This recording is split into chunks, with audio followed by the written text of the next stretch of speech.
कि प्रीत के दीपक जलाकर गीत लिखता हूँ, प्रीत के दीपक जलाकर गीत लिखता हूँ, स्वप्न पलकों पे सजाकर गीत लिखता हूँ।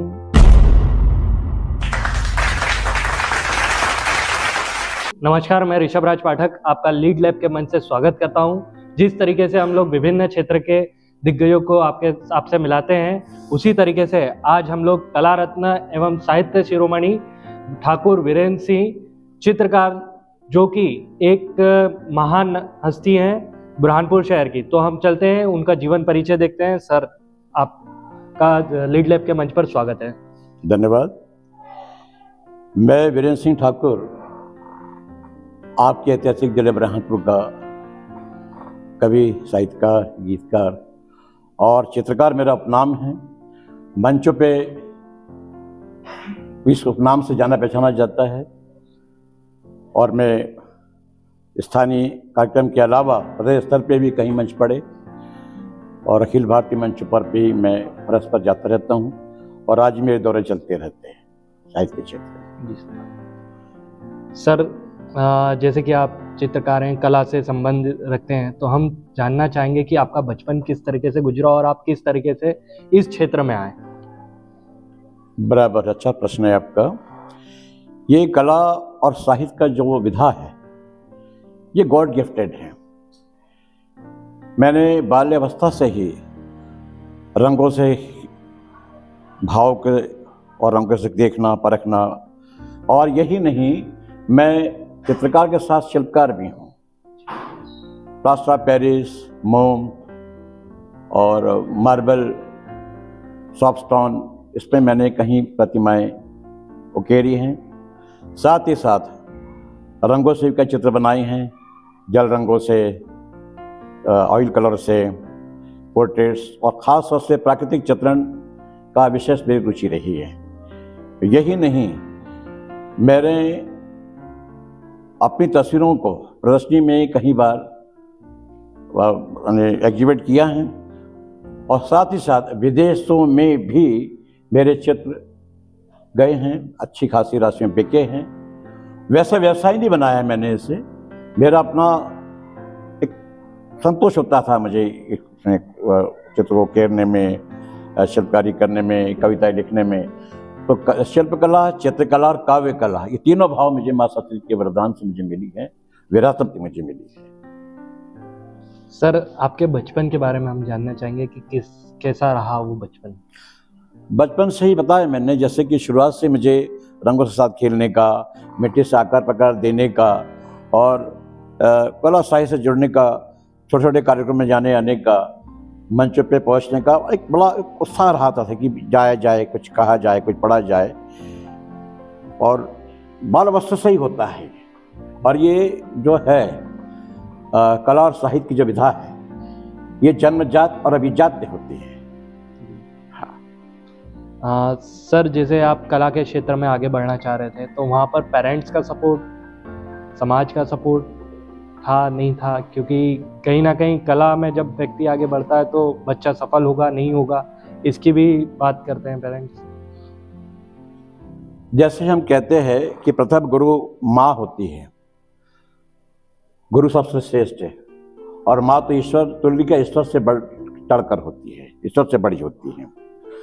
तो माँ का सुभाशीष प्रारंभ से मुझे मिला, उनका स्नेह मिला, सुभाशीष मिला, और उन्हीं के प्रेम प्यार के साथ फला फुला आगे बढ़ा और प्रगति की है। तो मैं सारा के सारा श्रेय अपनी माता श्री बसंती देवी ठाकुर को देता हूँ। और वैसे आइडियल पोइट जो मेरे है, ठाकुर रविन्द्रनाथ टैगोर मेरा आइडियल पोइट भी हैं, क्योंकि रविन्द्रनाथ टैगोर जो है एक अच्छे चित्रकार रहे, एक अच्छे शिल्पकार रहे, एक अच्छे साहित्यकार, कवि, गीतकार रहे। तो उनसे मेरे प्रेरणा स्रोत रहे हैं रविन्द्रनाथ टैगोर। साथ ही साथ कवि प्रदीप से भी मैं बड़ा प्रभावित हूँ, और अंतर्राष्ट्रीय पोएट जो आपके गोपाल दास नीरज जो बड़नगर के हैं, मैं उनकी रचनाओं से ही प्रभावित हुआ और बड़ी प्रेरणा मिली है। मेरे प्रेरणा स्रोत रहे ये सब साहित्य के क्षेत्र में। सर जिस तरीके से आप एक कला रत्न साहित्य शिरोमणि के पद को आपने ग्रहण करा, तो यहाँ तक पहुँचने में आपको जो चुनौतियाँ आई, ऐसी कुछ चुनौती के बारे में आप बताना चाहेंगे जिससे आप कभी हताश हुए हों? हताश जीवन में कभी मैं हुआ नहीं हूँ, पर ऐसे पल ऐसे क्षण गुजरते हैं, जीवन में आते हैं, लेकिन विचलित नहीं हुआ। मैं सामना किया, फेस किया है मैंने। मंच पे 1999 में फिल्मी गीतकार माया गोविंद नगर पालिका के द्वारा आयोजित अखिल भारतीय कवि सम्मेलन, मैं भी शामिल था उसमें। और वो माया गोविंद फिल्मी गीतकार एक अच्छी गीतकारा हैं, जिसने दलाल, आरोप और कई फिल्मों में गीत लिखे। तो उन्होंने वहाँ चुनौती दी हम कवि साहित्यकारों को, और उसमें हमारे वरिष्ठ साहित्यकार, मेरे बहुत मंच के साथी आदरणीय ब्रजलाल ब्रजेश, मनसराम मयंक, संतोष द्विवेदी शशि, मैं स्वयं मंच में था। तो उसने वहाँ से चैलेंज किया था माया गोविंद ने। थोड़ा सा प्राउड तो था, उसे होना भी चाहिए, पर ऐसा प्राउड नहीं होना चाहिए किसी को चैलेंज करे। कला और साहित्य कभी भी तुलनात्मक नहीं होती, उसका सबका अपना एक महत्व है। तो उन्होंने ये चैलेंज किया था कि फिल्मों में लिखना इतना आसान नहीं है। उस समय दलाल रिलीज हुई थी और काफ़ी मैंने टॉप पे रही फिल्मों उस समय। तो उसने ये मुझसे कहा कि इतना आसान नहीं है। मैं चैलेंज करती हूँ बुरहानपुर के कवि साहित्यकारों को, गीतकारों को, कि ऐसे कोई गीत लिखना आसान नहीं लिख सकता है कोई। उसने बहुत रूडली ये बात कही, तो मुझे गवारा नहीं हुआ, वो स्वीकार किया मैंने।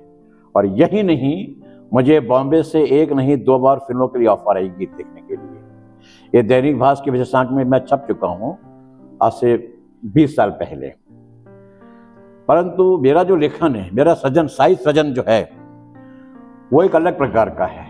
मैं राष्ट्रीय स्तर पे लिखता हूँ, श्रृंगार रस पे लिखता हूँ, वीर रस पे लिखता हूँ, भक्ति रस पे लिखता हूँ और करुण रस पे लिखता हूँ। ये 4-5 विधाओं में मेरा अपना कमांड रहा, और से मेरी अपनी पहचान भी बनी।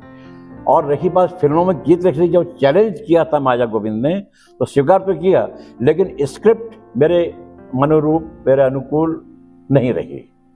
क्योंकि मेरा जो लेखन, यानी उदाहरण के तौर पे कहा जाए कि हार्ट के स्पेशलिस्ट से कहे कि मेरी आँख में थोड़ी तकलीफ है, तो वो गलत हो जाता है। तो मेरा जो लेखन उससे भिन्न था, उससे मैंने स्वीकार नहीं किया।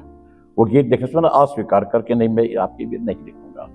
मैं एक मायावती के लिए और एक फिल्म मुन्नी बाई के लिए वो स्क्रिप्ट मैंने स्वीकार नहीं की, कि मेरे मिजाज से वो मेरे अनुरूप नहीं थी।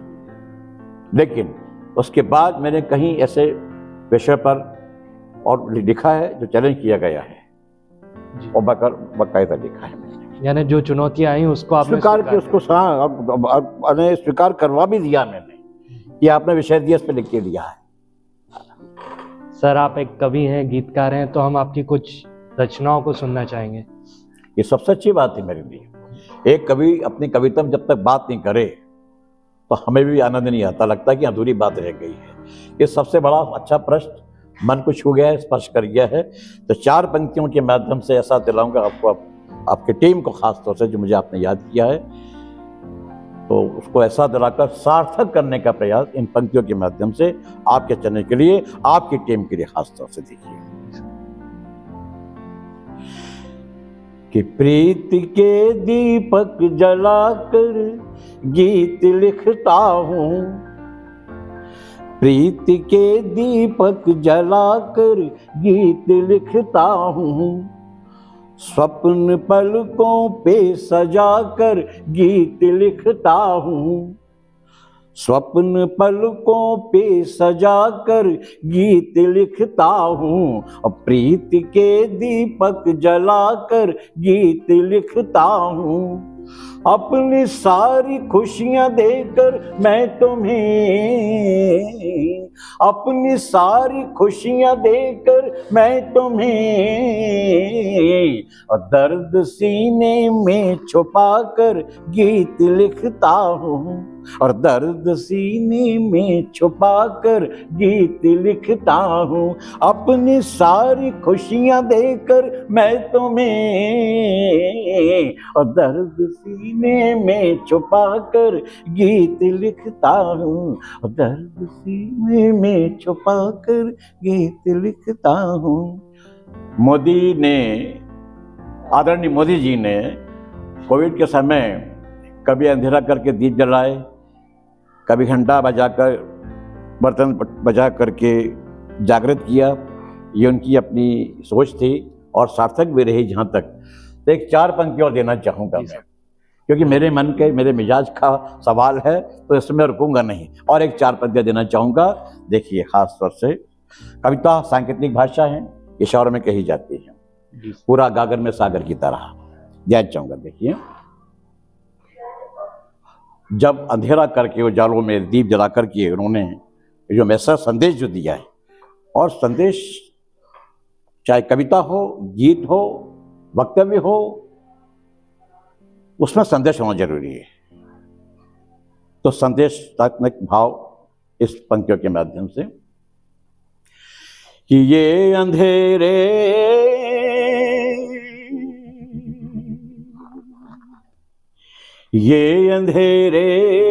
रोशनी में बदल जाएंगे, पत्थर भी मोम बन कर पिघल जाएंगे। ये अंधेरे रोशनी में बदल जाएंगे, पत्थर भी मोम बन कर पिघल जाएंगे। कब? कि प्यार का दीप एक तुम, प्यार का दीप एक तुम जलाकर देखो, प्यार का दीप एक तुम जलाकर देखो।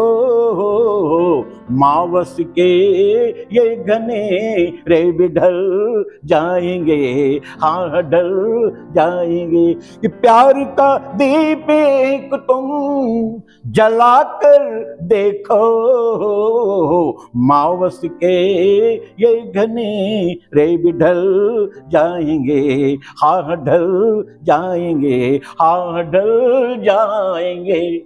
बहुत शानदार सर, जबरदस्त एकदम। सर, इसके बाद हम लोग चाहेंगे कि आप युवाओं के लिए कोई एक मैसेज आपके ही अंदाज में। युवाओं के लिए मैसेज नितांत आवश्यक है। ये भी आज जिस परिप्रेक्ष्य में हम जी रहे हैं, देश हमारा इस गर्त में जा रहा है, तो ये हमारा नैतिक दायित्व बनता है, एक शिक्षक होने के नाते, एक कवि होने के नाते, एक चित्रकार होने के नाते,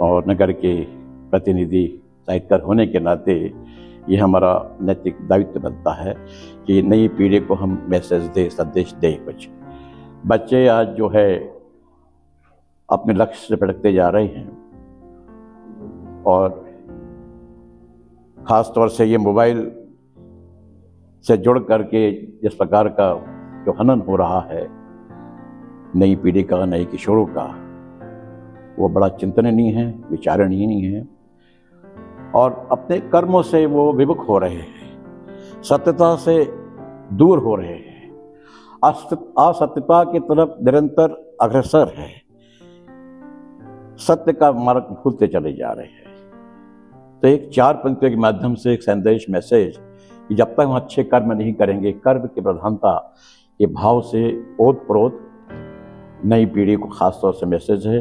अब कविता तो चाहे तो इसमें चाहे बच्चों के लिए कहिए, बड़ों के लिए कहिए, लेकिन सत्य की राह को छोड़कर जीना नहीं होता है। वो भ्रम का है, छलावे का राह है, असत्य का रास्ता। हमें सत्य का राह अपनानी है, सत्य का मार्ग चुनना है। तो इन पंक्तियों से खास देना चाहूँगा। देखिए कि अधर्म अन्याय का प्रतिकार नहीं होता है, अधर्म अन्याय का प्रतिकार नहीं होता है, जुल्म और पाप का संहार नहीं होता है, जुल्म और पाप का संहार नहीं होता है, अधर्म अन्याय का प्रतिकार नहीं होता है। क्यों? कि अपने हित स्वार्थ में ईमान बेचने वालों, अपने हित स्वार्थ में ईमान बेचने वालों, सत्य कर्मों के बिन उद्धार नहीं होता है। हाँ, सत्य कर्मों के बिन उद्धार नहीं होता है। कि अपने हित स्वार्थ में ईमान बेचने वालों, सत्य कर्मों के बिन उद्धार नहीं होता है। हाँ, नहीं होता है, हाँ, नहीं होता है। जी सर, हम अगले सवाल की ओर चलते हैं कि अवश्य। आपको कवि साहित्यकार इस क्षेत्र में आगे बढ़ने की प्रेरणा किससे मिली? हाँ, ये भी एक सवाल बनता है, और क्यों नहीं, जवाब भी देंगे, जरूर देंगे। ये कोई भी चीज़, चाहे वो शिक्षा का क्षेत्र हो, साहित्य का क्षेत्र हो, कोई भी प्रतियोगिता, और आज का जो युग है वो प्रतिस्पर्धा का युग है, कंपटीशन का जमाना है, प्रतिस्पर्धा का जमाना है। तो ये सवाल जो है, हाँ, क्या सवाल था आपके बताए? प्रेरणा किससे मिली? प्रेरणा किससे मिली? तो प्रेरणा की जहाँ बात आती है, देखो क्या होता है, एक आयु अवस्था जो होती है, जैसे प्रारंभिक दौर जो होता है वो श्रृंगार भाव से होता है, और श्रृंगार भाव से शुरू होकर के हम फिर करुणा की तरफ बढ़ते हैं, दर्द की तरफ, तकलीफ की तरफ। फिर उसके बाद हम प्रेरित होते हैं, देश के प्रति हम सोचते हैं। तो रचनाओं में भी उम्र के साथ साथ प्रौढ़ता आती है। तो प्रेरणा की बात आई है तो उस पर कुछ पंक्तियां मेरी 1982-83 का अखिल भारतीय कवि सम्मेलन, जिसमें रविंद्र जैन, संगीतकार, गीतकार, कवि, जिन्होंने महाभारत और रामायण के टाइटल सॉन्ग लिखे हैं और अच्छे संगीत दिया है गीतों के अंदर, वो भी वरिष्ठ साहित्यकार के हिसाब से बॉम्बे से आए थे। शायद मावली जी को शायद ध्यान होगा, ज्ञात होगा। तो 1982-83 की बात है, नगर निगम के द्वारा स्टेडियम ग्राउंड पे था कार्यक्रम।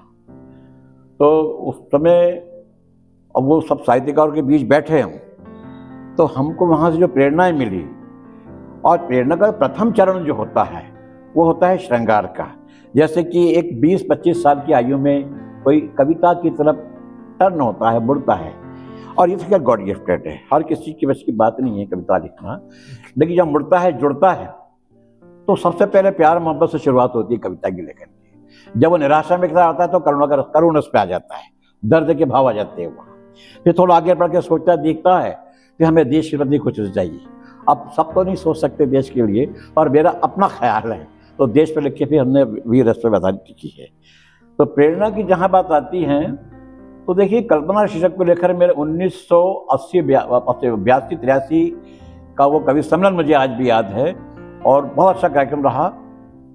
और शायद उस मंच का सबसे छोटा कवि शायद मैं ही होऊंगा, 80-82 की बात कर रहा हूँ। देखिए, तो उसमें मेरी कल्पना के अनुरूप प्रेरणा की बात, कल्पना की बात आती है, तो मेरे पास जो मेरी अपनी जो विधाएं हैं उसको कैसे निरूपित किया है मैंने अपने छंदों के माध्यम से, अपने कविता के माध्यम से, अपने गीत के माध्यम से ध्यान चाहूंगा। मेरे उपनाम का भरपूर प्रयोग भी है उसमें, कि चित्रकार कवि की कोमल कल्पना। प्रेरणा की बात कही है आपने जी। सबकी अपनी कल्पनाएं होती है, भावनाएं होती है, बड़ी नाजुक, बड़ी कोमल होती है। कल्पना तो कोमल ही होती है, उसी भाव से प्रोत। और आपका सवाल का जवाब भी और मेरी भावनाएं भी जी सर जी, आपकी टीम को, कि चित्रकार कवि की कोमल कल्पना, चित्रकार कवि की कोमल कल्पना, मिल गई तो ये दुनिया संवर जाएगी। चित्रकार कवि की कोमल कल्पना, मिल गई तो ये दुनिया संवर जाएगी। चित्रकार कवि की कोमल कल्पना, चित्रकार कवि की कोमल कल्पना, चित्रकार कवि की कोमल कल्पना, मिल गई तो ये दुनिया संवर जाएगी। और देखिए, 3 भाव की अभिव्यक्ति, एक चित्रकार, एक शिल्पकार और एक कवि गीतकार। तो पहले मैं खास चित्रकार की बात करता हूँ कि मेरा पहला चरण कदम चित्रकार से ही है। भली भांति नगर जानता, प्रदेश पहचानता है जी। तो देखिए उस भाव से ओतप्रोत कि कजरारे नयन शर्माते भी हो, अंकुराए से होठ मधुराते भी हो, कजरारे नयन शर्माते भी हो, अंकुराए से होठ मधुराते भी हो, दिल के लहू रंग से तस्वीर भरी, दिल के लहू रंग से तस्वीर भरी, न सजी तो ये खुशियां बिखर जाएगी, न सजी तो ये खुशियां बिखर जाएगी, चित्रकार कवि की कोमल कल्पना, चित्रकार कवि की कोमल कल्पना, मिल गई तो ये दुनिया संवर जाएगी। इस शिल्पकार, ये चित्रकार की बात होगी, मैं शिल्पकार भी हूँ। उस भाव की देखिए अभिव्यक्ति मेरी कि आजंता खजुराहो की मूरत हो, रूप ताज महल खूबसूरत हो, की कल्पना है। आजंता खजुराहो की मूरत हो, रूप ताज महल खूबसूरत हो, अरसों बरसों गुजारे तराशे हुए, अरसों बरसों गुजारे तराशे हुए, टूट जाए तो तन्हा गुजर जाएगी, टूट जाए तो तन्हा गुजर जाएगी, चित्रकार कवि की कोमल कल्पना, चित्रकार कवि की कोमल कल्पना, मिल गई तो ये दुनिया संवर जाएगी। ये दो भाव की अभिव्यक्ति हो गई, चित्रकार और शिल्पकार। अब कवि गीत का साहित्यकार क्या कह रहा है, एक अंतिम चरणों में इस पद के साथ साझा करता हूँ, टीम को देता हूँ। देखिए आप कि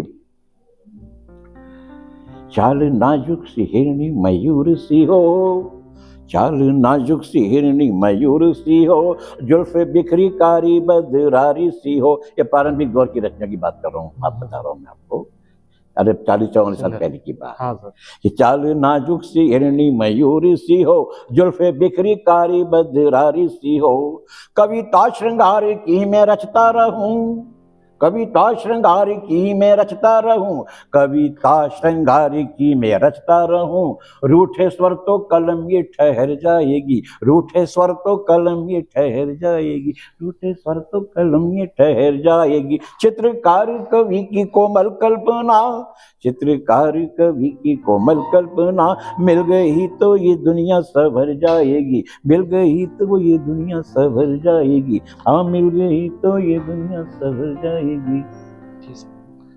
सर ये जो कला के क्षेत्र में आपको सफलताएं मिली, इसका श्रेय आप किसको देना चाहेंगे? हाँ, श्रेय किसको देना चाहिए, बात ये है भाई, श्रेय तो ये तो क्या है कि गॉड गिफ्टेड तो है। अब गॉड गिफ्टेड है तो गॉड को देना लाजमी है। गॉड गिफ्टेड बोल रहे हैं, कला साहित्य का जो क्षेत्र है, जो विधा है, ये गॉड गिफ्टेड, और श्रेय हम गॉड को देना ही पड़ेगा। तो माँ सरस्वती जी है, उसके ज्ञान से, उसके ध्यान से वो मान सम्मान हमें मिला है मंचों पे, कार्यक्रमों में, आयोजनों में। तो मुझे इतना राज्यपाल के हाथ अवार्ड मिला है। ये किताब हमने साथ में इसी लेकर आए हैं। इसमें मुझे इस क्षेत्र के अंदर जो है यानी कबीर स्मृति सम्मान मिला है मध्य प्रदेश शासन द्वारा, बाल विकास मंत्री भारत भवन में मंत्री महिला एवं बाल विकास के द्वारा प्रदत्त हुआ है। कबीर स्मृति सम्मान है, कला रत्न एवं साई श्रमणी अलंकरण हैं, गुरुवर रविंद्र टैगोर का भी सम्मान मुझे मिला है।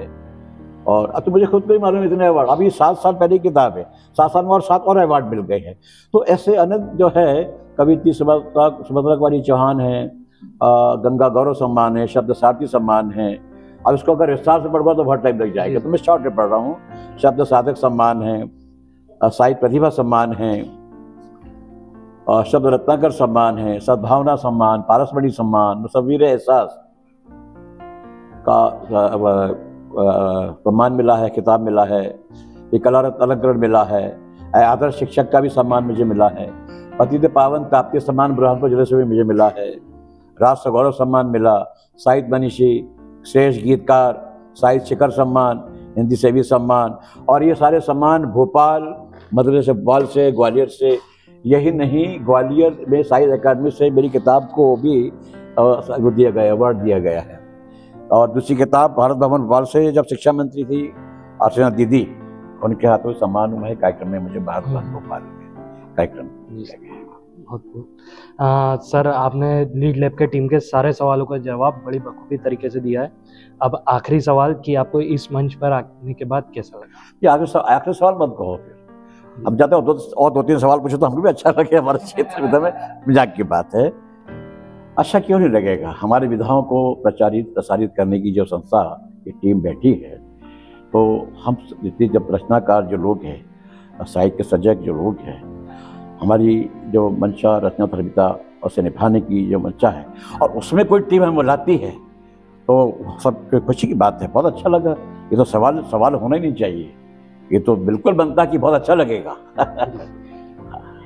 लीड लैब की टीम के सारे सवालों का जवाब आपने बड़ी खूबसूरती से दिया। एक थोड़ा सा मैं अंतिम में देशभक्ति भाव से जो रचना रह गई है, जो बहुत रचना मेरी लोकप्रिय बनी है और राष्ट्रीय कवि गीतकार का मुझे जो ठप्पा लगा, खास हमारे बुरहानपुर जिले और प्रदेश स्तर पे, आकाशवाणी खंडवा, आकाशवाणी इंदौर, भोपाल से आज भी राष्ट्रीय पर्वों पर, खासकर 15 अगस्त और 26 जनवरी पर मेरी रचना 7:15 बजे आकाशवाणी से सुनिए आप जी।